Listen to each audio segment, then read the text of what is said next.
رسالت کا ذکر فرمایا ہے، اور ارشاد باری تعالی ہوا قل، اے محبوب صلی اللہ علیہ وآلہ وسلم آپ فرما دیجئے، قل یا ایھا الناس، تمام انسانیت سے خطاب ہے، اے تمام انسانوں، قل یا ایھا الناس انی رسول اللہ الیکم جمیعا، آپ فرما دیجئے اے انسانوں میں تم سب کی طرف اللہ کا رسول بن کر آیا ہوں۔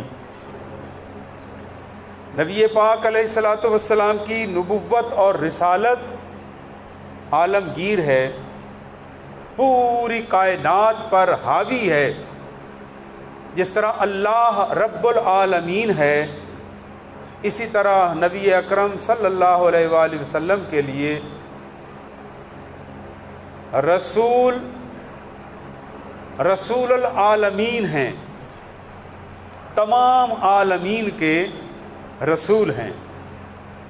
مشکات شریف کی حدیث پاک میں بھی نبی اکرم صلی اللہ علیہ وآلہ وسلم نے خود بھی یوں ارشاد فرمایا، ارشاد ہوا کان النبی یبعث الی امۃ خاصہ وبعثت الی الناس عامہ۔ کان النبی یبعث الی قومہ خاصۃ وبعثت الی الناس عامہ۔ حضور فرماتے ہیں مجھ سے پہلے جتنے بھی نبی تشریف لائے وہ ایک خاص قوم کی طرف نبی بن کر تشریف لائے، وَبُعِثْتُ إِلَى النَّاسِ عَامَّةً، اور مجھے پورے عالم انسانیت کی طرف رسول اور نبی بنا کر بھیجا گیا ہے۔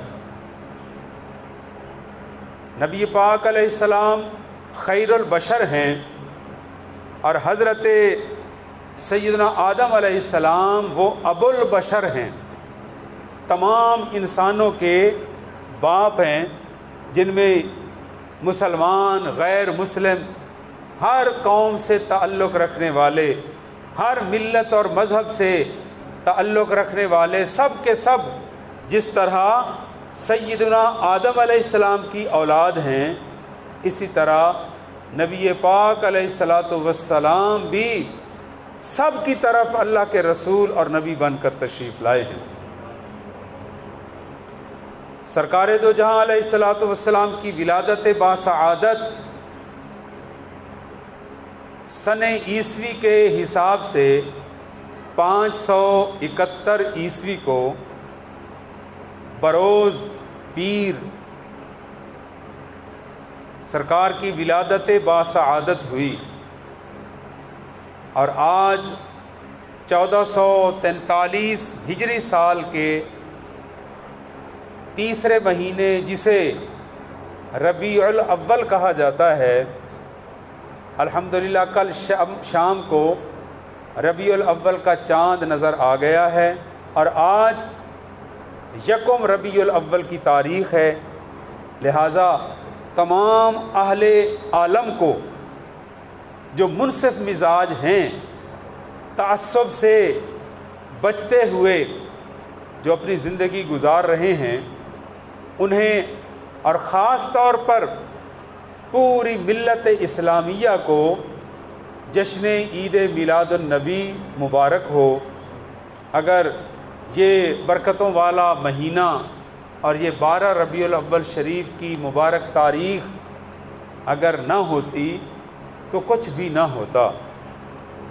جتنی بھی خوشیاں ہمیں نصیب ہوئی ہیں وہ سب کی سب آمد مصطفیٰ کی خوشی کے صدقے میں ملی ہیں۔ اگر یہ خوشی نہ نصیب ہوتی تو کائنات کا وجود ہی نہ ہوتا، اور اگر کائنات کی تخلیق ہوئی ہے، اگر کائنات میں رنگ و نور کی ہمیں برسات نظر آ رہی ہے، ہمیں خوشنما پھل اور پھول اور باغات نظر آ رہے ہیں، اگر یہ دریا روانی کے ساتھ چل رہے ہیں، اگر یہ بلند و بالا پہاڑ ہمیں دکھائی دے رہے ہیں، اگر یہ زمین پر سبزہ بچھا ہوا ہے اور چوپائے اور پرندے اور یہ دیگر مخلوقات ہمیں دکھائی دے رہی ہیں، اور خود حضرت انسان اربوں کی تعداد میں ہمیں زمین کی پشت پر بیٹھے ہوئے چلتے ہوئے اگر نظر آ رہے ہیں، تو یہ سب کا سب آمد مصطفیٰ کا صدقہ ہے۔ اگر حضور نہ ہوتے تو کچھ بھی نہ ہوتا، حضور ہیں تو یہ زندگی ہے۔ حضور کے دم قدم سے اس زندگی میں بہار ہے، مختلف موسم ہیں، خوشیاں ہیں، اور کبھی کبھی ہمیں غموں سے بھی واسطہ پڑتا ہے۔ خوشی اور غم یہ زندگی کا حسن ہے، سدا ایک جیسا وقت نہیں رہتا۔ اگر غم کے حالات ہیں تو اس کی رحمت سے امید رکھنی چاہیے، ایک نہ ایک دن پلٹیں گے اور خوشی کے دن آئیں گے۔ اور اگر خوشیاں نصیب ہو گئی ہیں تو پھر بھی ہمیں ہم وقت اللہ اور اس کے رسول کی طرف متوجہ رہنا چاہیے، اللہ کی بارگاہ میں یہ دعا کرتے رہنا چاہیے کہ پروردگار ہمیں دکھوں اور غموں اور تکلیفوں سے بچائے رکھنا، اور یہ خوشی کے دن اسی طرح برقرار رکھنا۔ خوشی کو برقرار رکھنے کے لیے علماء نے ایک قاعدہ اور ایک وظیفہ اور طریقہ بتایا ہے۔ جو بندہ یہ چاہتا ہے کہ خوشیاں ہمیشہ میرے آس پاس رہیں، بس وہ زبان سے شکر خدا بندی ادا کرتا رہے، کبھی بھی دکھوں سے اس کو واسطہ نہیں پڑے گا، دکھوں کے دن نہیں دیکھنے پڑیں گے۔ تو خوشی اور رنج و مصیبت سے بندہ اسی صورت میں بچ سکتا ہے۔ اللہ پاک ہماری زبانوں کو شکر کی نعمت سے مالا مال فرمائے۔ یہ کائنات نبی پاک علیہ الصلاۃ والسلام کا صدقہ اور وسیلہ ہے۔ حضور ہی بزم کائنات میں دلہا ہیں۔ نبی پاک علیہ الصلاۃ والسلام نے جلوہ گر ہو کر کائنات میں ایسا انقلاب برپا کر دیا، ایسی خوشگوار تبدیلیاں رونما ہوئیں کہ سینکڑوں سالوں کی دشمنیوں کو اگر محبتوں میں تبدیل کیا گیا ہے تو یہ میلاد مصطفیٰ کا صدقہ ہے۔ اور آج بھی اگر ہمیں بد امنی، بے چینی اور خلفشار نظر آ رہا ہے تو کائنات میں کوئی چیز نہیں بچا سکتی سوائے عشق مصطفیٰ صلی اللہ علیہ وآلہ وسلم کے۔ اور حضور کے عشق اور محبت کو میلاد پاک کی خوشی کے منانے سے اس میں اضافہ کیا جا سکتا ہے۔ جو بندہ چاہتا ہے کہ میرے دل میں حضور کی محبت پیدا ہو جائے، اللہ کی محبت پیدا ہو جائے، اللہ کی محبت ہی حضور کی محبت ہے، اور حضور سے عشق اور پیار ہی اللہ سے عشق اور پیار ہے۔ تو جو شخص یہ خواہش رکھتا ہو کہ میرے دل میں اللہ اور اس کے محبوب کی محبت پیدا ہو جائے، تو وہ حضور کی ولادت باسعادت پر خوشی کا انتظام و اہتمام کرے، ایک دوسرے کو مبارکباد دے اور اللہ کی بارگاہ میں سجدہ شکر بجا لائے کہ حضور آئے تو کائنات میں بہار آ گئی۔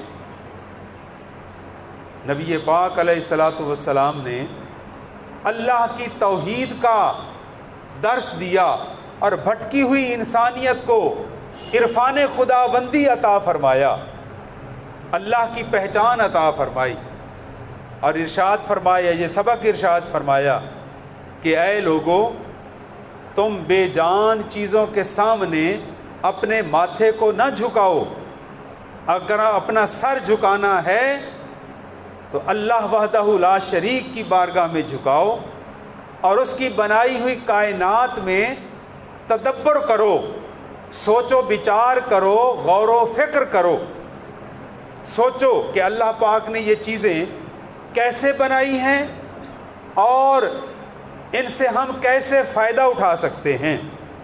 یہ سبق نبی پاک علیہ السلام نے صحابہ کرام کو سکھایا، اور تحقیق کی دنیا میں اہل اسلام کا سفر شروع ہوا، اور وہ اتنا کامیابی سے سفر طے ہوا کہ نبی پاک علیہ السلام کے وصال مبارک کے بعد بھی صحابہ کرام، تابعین اور تبع تابعین کے ادوار میں مسلمانوں کے اندر اللہ کی بنائی ہوئی اس کائنات میں تجسس اور غور و فکر اور تحقیق کا اتنا شوق پیدا ہو گیا کہ لاکھوں کی تعداد میں مسلمانوں نے تحقیق پر کتابیں لکھی، کائنات میں غور و فکر کی دعوت عام کی، فصلوں پر تحقیق کی، پھلوں پر تحقیق کی،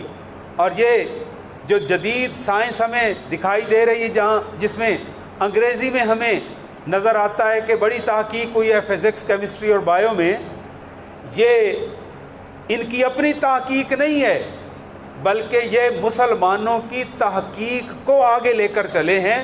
بنیادی طور پر ریسرچ کا کام ہم مسلمانوں نے کیا ہے۔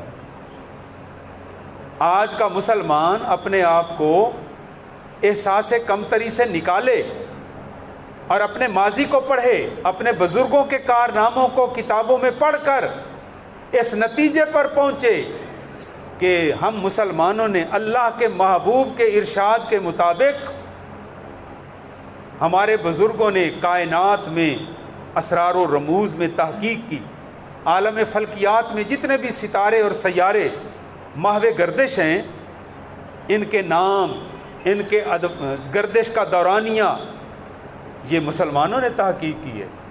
پھلوں پر، فصلوں پر یہ مسلمانوں نے تحقیق کی ہے۔ پہاڑوں کے اندر چھپے ہوئے معدنیات پر اگر تحقیق کی ہے تو ہم مسلمانوں نے کی ہے۔ اور آپ خوشگوار حیرت میں مبتلا ہوں گے، اگر سمندروں پر حکومت کی ہے تو ہم مسلمانوں نے کی ہے۔ آپ کو پتہ ہونا چاہیے کہ اس دور میں، دور جدید میں، سمندر میں ایک پوری کائنات بسی ہوئی ہے۔ اسی سمندر کی تہہ میں مختلف پودے بھی اگے ہوئے ہیں، جہاں پر سورج کی روشنی جاتی ہے اور وہ پودے وہاں سے سورج کی روشنی سے خوراک حاصل کر کے وہ زندہ ہیں، ان کو مچھلیاں کھاتی ہیں۔ اللہ نے دیکھو مچھلیوں کی خوراک کا انتظام پانی کے اندر کر دیا ہے۔ ہیرے جواہرات، یہ صدف، یہ جو سپیاں ہوتی ہیں، یہ پانی میں تیرتی رہتی ہیں، ڈوبتی رہتی ہیں، اچھلتی رہتی ہیں، اور جب سمندر پر یا دریا پر بارش برستی ہے، اللہ کی قدرت سے اگر کسی سپی کا منہ آسمان کی طرف ہو جائے اور بارش کا ایک قطرہ اس سپی میں جا کر محفوظ ہو جائے تو قدرت کے شاہکار کو دیکھیے، اللہ کے کرم سے وہ سپی کا منہ خود بخود بند ہو جاتا ہے اور وہ بارش کے قطرے کا پانی کا قطرہ خود بخود موتی بن جاتا ہے، اور پھر وہ سپی پتہ نہیں اللہ کے حکم سے سمندر میں پتہ نہیں مہینوں تک چھپی رہتی ہے، ہفتوں تک چھپی رہتی ہوگی، لیکن جب ارادہ خداوندی ہوتا ہے اسی پانی میں بھونچال آتا ہے، تلاطم آتا ہے، اور بڑی بڑی لہریں اٹھتی ہیں، اور دیگر چیزوں کے ساتھ ساتھ اللہ پاک کو سپی کو بھی سمندر کے کنارے پر پھینک دیتا ہے۔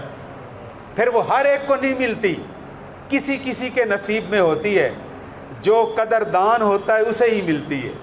جب وہ سپی کا منہ کھول کر دیکھتا ہے تو اس کے اندر کائنات کے رب کا وہ شاہکار نظر آتا ہے کہ اس کے اندر چھپا وہ موتی دیکھ لیتا ہے۔ تو اس پر بھی مسلمانوں نے تحقیق کی ہے۔ مزید آگے چلیں، آج کل جدید دنیا میں بہت بڑے بڑے بحری جہاز، جنہیں انگلش میں شپ کہتے ہیں، وہ اوشنز میں مختلف ملکوں نے چھوڑے ہوئے ہیں۔ اتنے بڑے بڑے جہاز ہیں، ان پر جنگی طیارے لینڈ بھی کرتے ہیں، ٹیک آف بھی کرتے ہیں۔ تو اسلام کا یہ ترہ امتیاز ہے۔ جو جدید دنیا آج سمندروں پر حکومت کی دعوے دار ہے، انہیں کیا پتا کہ آج سے 1400 سال پہلے اسلامی بحری بیڑا اگر کسی نے بنایا ہے تو وہ کاتب وحی حضرت سیدنا امیر معاویہ نے بنایا ہے، اور انہوں نے سمندر میں ڈالا ہے۔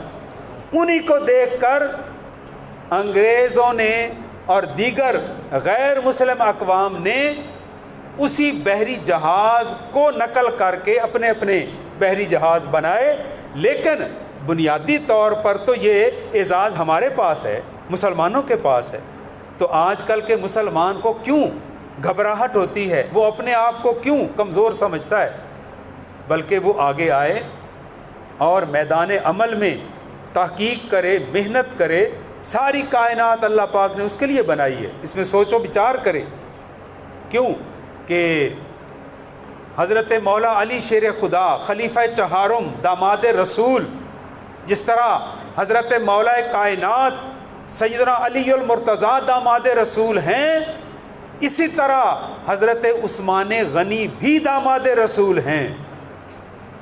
اور یہ سبق، یہ پیغام دل کے کانوں سے سنا کرو۔ اللہ نے آپ کو عقل عطا فرمائی ہے، سوچ عطا فرمائی ہے، آپ کو اچھا عقیدہ عطا کیا گیا ہے بزرگان دین کی برکتوں سے۔ لہٰذا بھیڑ چال نہ چلا کرو جس طرف لوگ جا رہے ہیں۔ یہ نہ سمجھو کہ زیادہ تعداد میں کسی طرف اگر لوگ جا رہے ہیں تو ادھر سچ ہوگا۔ سچ کا یہ معیار نہیں ہے کہ جس طرف زیادہ لوگ ہوں گے وہیں سچ ہوگا۔ سچ کا معیار یہ نہیں ہے۔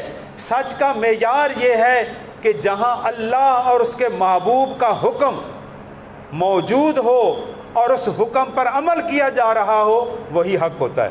چاہے وہاں بندے تھوڑے ہی ہوں، اسی کو سچ سمجھا جائے گا، اسی کو حق مانا جائے گا۔ جس کا تعلق ماضی کے ساتھ ٹوٹنے نہ پائے، کڑی کے ساتھ کڑی جڑی ہوئی ہو، وہ حق کا معیار ہوتا ہے۔ وہ عمل جو ہم کر رہے ہیں، یہ اگر نبی پاک علیہ الصلاۃ والسلام تک پہنچتا ہے تو یہ حق ہے، اور اگر درمیان میں کہیں سے کوئی عمل شروع ہوا تو وہ معیار حق نہیں ہے۔ تو خدا کے بندو، بھیڑ بکریاں تو نہیں ہو کہ ایک بھیڑ اگر ایک طرف چل پڑی ہے تو ساری اس طرف جائیں گی، چاہے کسی نقصان میں کنویں میں گر جائیں۔ تو آپ لوگ اپنی عقل کو کام میں لایا کرو، سچ کو سچ مانو اور جھوٹ کو جھوٹ سمجھو، اور سچ اور جھوٹ کو آپس میں کبھی ملنے نہ دو، نہ خود ملاؤ نہ کسی کو ملانے دو۔ وَلَا تَلْبِسُوا الْحَقَّ بِالْبَاطِلِ، حق اور باطل کو آپس میں نہیں جوڑنا چاہیے۔ حق حق ہے، جھوٹ جھوٹ ہے، اور حق کا علم بردار بے شک ایک بندہ ہی کیوں نہ ہو، آپ اس کا ساتھ دیں، اس کے ساتھ جا کر ملیں۔ آج کل ہم نے یہاں بھی دیکھا ہے، لوگ وہ بھیڑ چال چلتے ہیں، ایک نے اگر ایک کام کر لیا ہے تو دوسرا بغیر سوچے سمجھے اس پر عمل پیرا ہو جائے گا۔ یہ تکلیف نہیں گوارا کرے گا کہ اس بات کا اللہ اور اس کے رسول نے حکم دیا ہے یا منع فرمایا ہے۔ اگر حضور کا حکم منع فرمانے والا ہے تو رک جانا اسلام ہے، اور اگر حضور نے کرنے کا حکم دیا ہے تو کر جانا اسلام ہے۔ اگر کوئی بندہ ضد سے یہی تو کافروں نے، کفار مکہ نے بھی یہی اعتراض کیا تھا ایک دفعہ کہ محمد صلی اللہ علیہ وآلہ وسلم بھی عجیب و غریب ہمیں دعوت دیتے ہیں، جو جانور اپنے ہاتھوں سے چھری کے ساتھ ذبح کر لیں اس کو تو یہ کہتے ہیں کہ یہ حلال ہے، اور جس جانور کو قلعے پر خود اللہ مار ڈالے اسے کہتے ہیں حرام ہے۔ ہے نا اعتراض، بہت بڑا اعتراض انہوں نے کیا، اور حضور کی دعوت پر اعتراض پہ اعتراض، لوگوں کو ہم خیال بنائے. دیکھو بھائی، حضور بھی عجیب و غریب دعوت دیتے ہیں، اپنے ہاتھ سے مارے ہوئے جانور کو ذبح کیے ہوئے کو حلال، اور جو اللہ کے حکم سے خود بخود مر جائے وہ حرام. تو جب یہ بات حضور تک پہنچی، حضور نے ارادہ فرمایا، اللہ پاک نے فرمایا محبوب آپ خاموش رہیں، میں رب جواب دوں گا.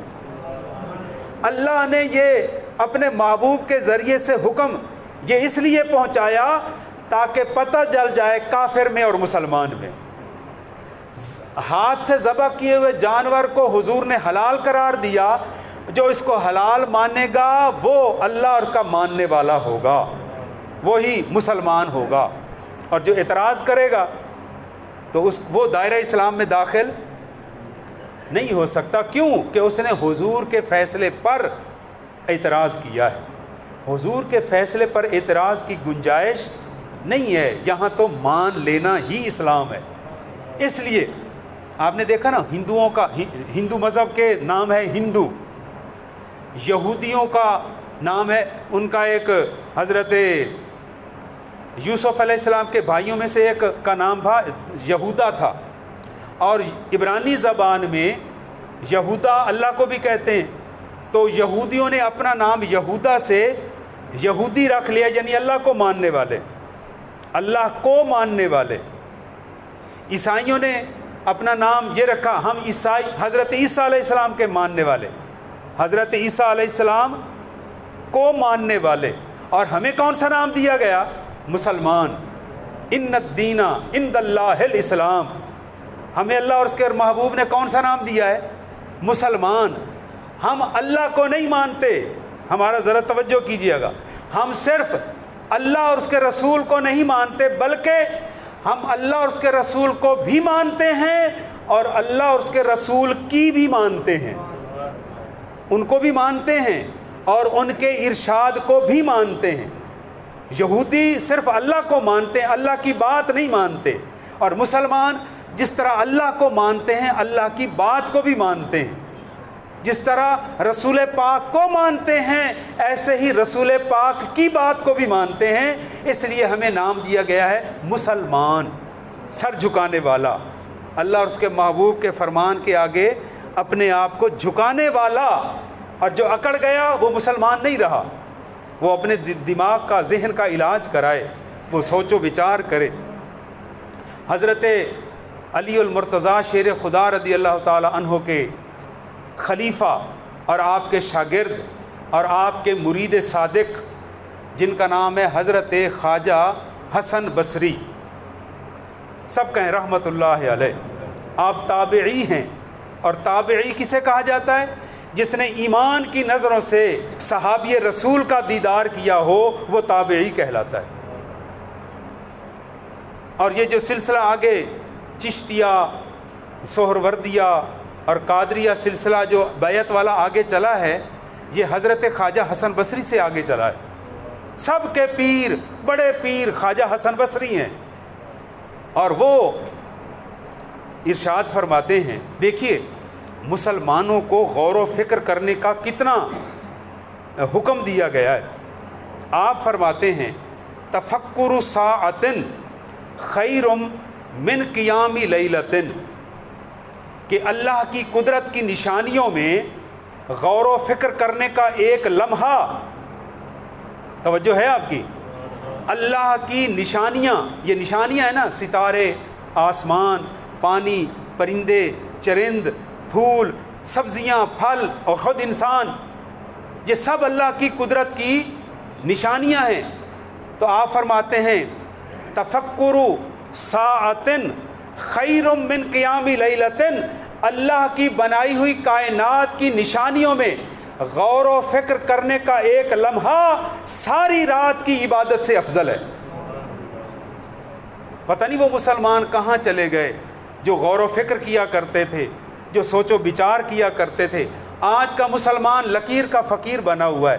ارے اللہ کے بندو، دیکھو اللہ نے اور اس کے محبوب نے آپ کو معیار عطا فرما دیا، قرآن پاک، حدیث نبوی اور اولیاء کرام.